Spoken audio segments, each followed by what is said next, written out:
યશોદા અને રોહિણી બહાર દોડીને આવ્યા કે શું થયું?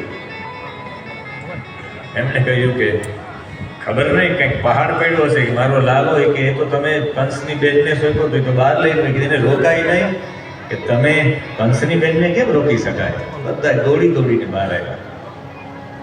દોડી દોડીને બહાર આવ્યા અને જોયું કે તો મોટી રાક્ષસી બની પૂતના. એની છાતી ઉપર કૃષ્ણ રમતા હતા. યશોદા અને રોહિણીએ ગમે તેમ કરીને બાળકને ઉપર ચડીને ઉતાર્યો નીચે. કૃષ્ણએ તો આંખો બંધ કરેલા હતા, આંખ ખોલવી જ નથી એવું સમજી લીધું. કાનાને કઈ ન થઈ ગયું, તત્કાલ એને ગાયના મુખની બાજુમાંથી પસાર કર્યો કૃષ્ણ, જેને ગોમુખ પ્રસવ શાંતિ કહેવાય.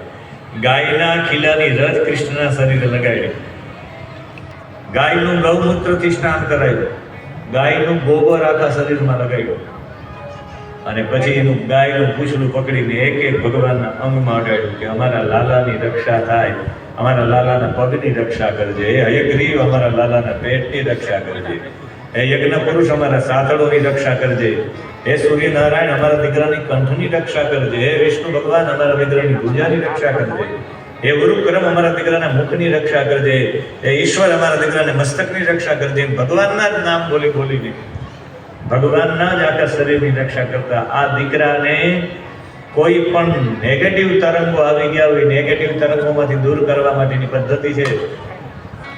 ગાયનું ગૌમૂત્ર, ગાયનું છાણ, ગાયના ખીલાની રજ ગાયના મુખ નીચેથી પસાર કરવાના અને ગાયનું પૂંછડું ફેરવવાનું. આ વિચારો તો ગાય પ્રત્યે કેટલો બધો ભાવ એ સમયમાં હશે. ગાયનું વિજ્ઞાન કેટલું જાણતી હશે એ ગોપીઓ. આ જે અભણ હતી પણ ગાય પ્રત્યેનું વિજ્ઞાન કેટલું જાણતી હતી. નેગેટિવ વરાઓ દૂર કરવી